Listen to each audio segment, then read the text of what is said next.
With gold, representing the bad, he is the Brazilian Zerg player. As I get the camera wrong again.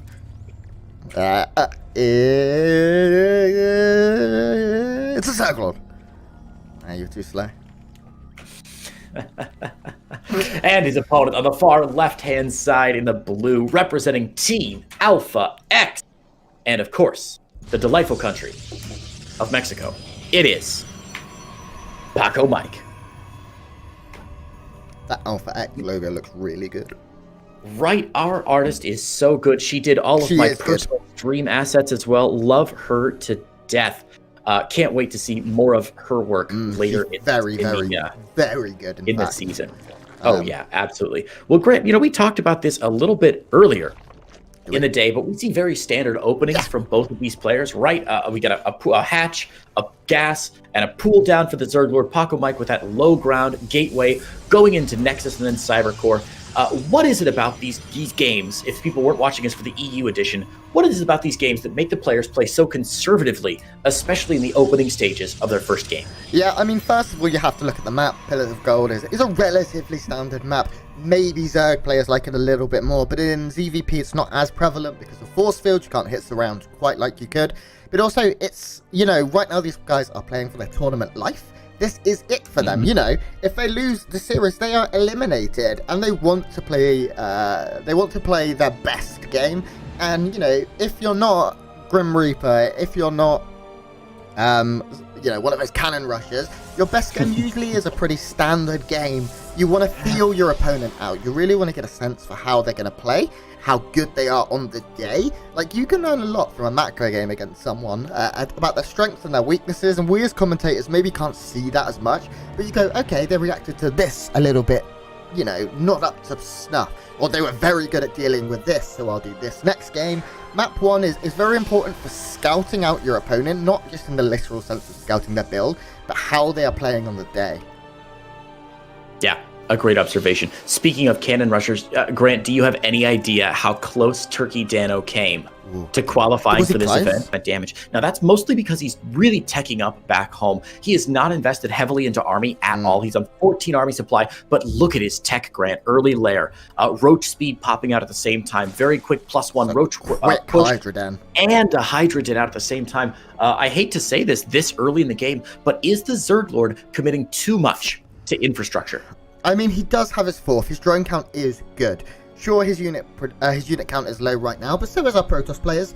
He saw the timing of the third, and he's been able to pop in with a Ling every now and then and see the probe count, see probes constantly transferring. It is a bit of a risk without having an Overlord to fully scout that. It's not like a 7-gate coming your way, an 8-gate Zealot push or something like that. But there we go. Here comes the Overseer. So that is going to just confirm, okay, there's a lot of workers right now. I am pretty safe to do what I want. We do have that's so many sentries. Seeing that many sentries is a big tell of what's coming. And now going in and seeing an Immortal, second one coming, you can see the gateway count. This is a very important scout for the TheZergLord without pneumatized carapace. He should start producing quite a few units pretty soon. You can see the first couple of Hydras are out. That is a hilariously crap army right now. He's even brought 2 queens with this, Grant. This is really surprising, really actually. And he's rolling up back home. Are you kidding me? 12 drones getting scrubbed in after that scout? I'm a little surprised right now to see the ZergLord not panicking a little bit more than he should, but weirdly enough, he has read this situation pretty well, as we do see a second Robo Bay, and gate 7 and 8 coming out for Pacomike. Pacomike going to do this right. He's not going to press out too early. I think he's going to wait for some Colossi, maybe some Disruptors, and that second Robo to start cranking them out 2 at a time. Yeah, I think it will probably be Disruptors at this point. I mean, a 4th base going down. We've got a proper hearty macro game coming right now. There is going to be a nice scout here. Phoenix is just going to get in and see everything once again. And the main thing they're checking is there's no surprise tech. In terms of upgrades, does our Zerg have any? Yeah, he has +1. Okay, that's fine. Our Protoss is working on +2, and there is double Disruptor production. Now, that is something or something stupid. Like, it was like 30, I think, right? Well, 30 total there. Even more of those 30, though, coming down to try yet again. We'll see if he can split properly this second time. Oh, God, there's no wall. Pacomike doesn't see it. Pacomike doesn't see it this time. man. Luckily, Pacomike does have a big army up here at the 12 o'clock. He is going to be driving in, but oh man, tons of Banelings on the ground right now. Disruptor shot, getting a few of them, but not enough. The Baneling, oh my god, the Disruptor actually still alive here. Yeah, Decent I don't know how. Pacomike. If that Disruptor had gone down, then there would have been nothing for the army, because he double hallucinated a Colossus here there just to get a little bit of vision to see on the high ground if there was a flank coming, something like that. Of course, not doing any actual damage here because it's Haluk. The Banelings are going to be able to get in and get on top of a lot of the sentries there, and now that takes away so many of the force fields that the army is just going to have to stand and fight head on, because the Disruptor's coming in, but unfortunately they can't blow up on their own army and all of these Lings, because they will kill everything. And now this is a complete win here for the ZergLord. Supply up 70. He's going to be able to clean this up. He's getting a base. There is a drop in his main that's going to kill a few drones, but it needs to do substantial damage creating, and Banelings are very, very good. Yeah, even that Queen gonna get away scot-free here. Only 3 drones going down, and that's simply not enough. The ZergLord on 79 workers to the 60 of Pacomike, and Pacomike looking like he's in a real rough spot right now. Now, he's still in the game. Remember, guys, we're playing this game with map hacks. We can see everything on both sides, but if you check Pacomike's vision here, he hasn't really seen too much. He knows he's up against 5 bases, but he hasn't seen all the tech, right? He sort of knows what the army looks like, but doesn't have a good beat. And if you're Pacomike, you might be sitting in this game thinking, you know what? If I can get up to Archons, if I can get up to Storm, I can have a substantial army. I can fight this. Maybe he's overinvested. Maybe his Baneling hits took too much, and they didn't trade very efficiently. But here at home, we know the supplies simply do not lie, Grant. The ZergLord hilariously far ahead right now in this game. Yeah, the ZergLord's army is very strong too. The only thing it's very weak to is Storm, but there is a timing. Storm is not done. Of course, Disruptor as well. AoE damage generally is its weakness, but he can hit in so many places at once, and the army right now of Pacomike is so slow to move around. It's not going to be able to split well. He needs to keep most of the army together. Disruptors are pretty bloody good, but a lot of them going down now, and that's so much damage done. Storm has finished up, and we will see some very nice storms. Oh, the Baneling, the Archon morphing was really nice there as well. I really didn't think they would survive, but nice there. But it isn't enough, and GG, the ZergLord picks up as well. So this is about as even a match as we're going to get in DreamHack anywhere. And I'm really jazzed to see game number 2 here. Let's hop on in, Grant. Yeah, in the bottom right, representing Team Alpha X, he is trailing in the Series 0-1. Can he bring it back? The blue Protoss player from Mexico, it's Pacomike. And his opponent from Brazil. In the top left-hand side in the red, from the bad gaming, it is the ZergLord. I was going to make a joke about him being Brazilian, but I couldn't get all the words to work out. I've been casting for too long now. Yeah. My charm has worn considerably thinner than it did 3 or 4 hours ago, but we're going to push through. These matches certainly make it easy to have fun commentating. These players, just a ton of fun. Again, hatch down first for the ZergLord. Pacomike with the gateway on the low ground. Neither of these players really willing to go for a big strategy, to bet it all on black. To spin that wheel. Both of them saying, you know what, I'm confident in my play. I've played this guy before. I know what to expect. I can go hatchcast pool. I can go Nexus after gateway. I'm going to be just fine. Yeah, it's all very standard so far. I don't know if Pacomike is a cannon player or something like that.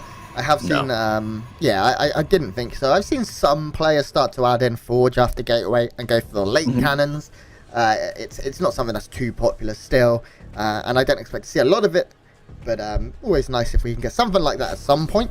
But for now, yeah, just a Brazilian % chance that we're going to see some Zerglings, where we're going to see a lot of drones, and we're going to move into a pretty standard mid-game so far. Here on Death Aura, I like some Stargate play. I think that would be pretty nice. Very quick, are able to get around and drop the Nidus. There is an Overseer as well that can drop it in the main, and the Void Rays are very far from home. Nidus builds so quickly. We should see that drop soon. There's a lot of Lings rallied at home, and there comes the worm. I'm going to do my Nidus worm impression. Are you ready? I'm ready. Hit me. I have to wait for it to, Okay. Hang on. Sorry, I don't want to put any pressure on you or anything. The Nidus worm going to come up in 3, 2, 1. Hey, that's pretty impressive, Grant. I'm not mad about that at all. Just as the Fleet Bacon finishes as well, that's going to be the first target here for the ZergLord. 6 queens out, Lings flooding into the main. And as you said, those Void Rays nowhere to be found. Where on earth are those boys? Out at the third base right now. Going to get the second Nidus opening, but that is not the problem. This main base under serious duress. Depowers, a lot of stuff here. The main is going to be completely shut down. Every means of production will be killed. The Stargates are quite far down south, and that's going to allow them to be okay, but +1 will be cancelled. The Void Rays, there are a lot of them here. How many are there? 6. Can the Queens win this fight? I think they can. Yeah. With transfuses, and I mean everything is getting destroyed here. The ZergLord is down in supply, and it is mainly in workers, but he really needs to hit these transfuses right now. He's making nothing but queens. The transfuses are great. There are no batteries here right now. He needs to target 5 Void Rays one at a time, and he's now starting to do so. And this is starting to look pretty good for the ZergLord. If he can keep the target fire up, he's killing so many workers, Creighton. Yeah, a little micro mistake here from the ZergLord, not target firing the Void Rays down one at a time. He's wasting a couple queen shots on things like the Nexus, on things like the gateways. He's wasted all of his transfuse energy, but with 30 probes going down, even if this all gets destroyed, the ZergLord still is going to find himself in a really nice spot. There's a couple Lings tearing apart the natural as well. And again, even if these queens do get pushed back, I think with Focus Fire, he's going to be in great shape. Yeah, and I mean, there are still, there's 8 Mutas on the way. Behind this, there is a Spire.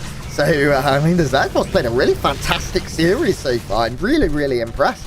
And the third base, I believe, is the only base with any workers left. Pacomike is in so much trouble. 27 workers. The queens will get picked up, but there's still a good amount at home. There's still 6 on the field. So even when these go down, there will be 4. Okay, make that 5 that will be able to survive. And these Lings are just continuing to be so frustrating and trying to find every little bit of damage. The Void Ray count is good, but hello, it's Mutalist time, and Void Rays just aren't quick enough. GG, ZergLord.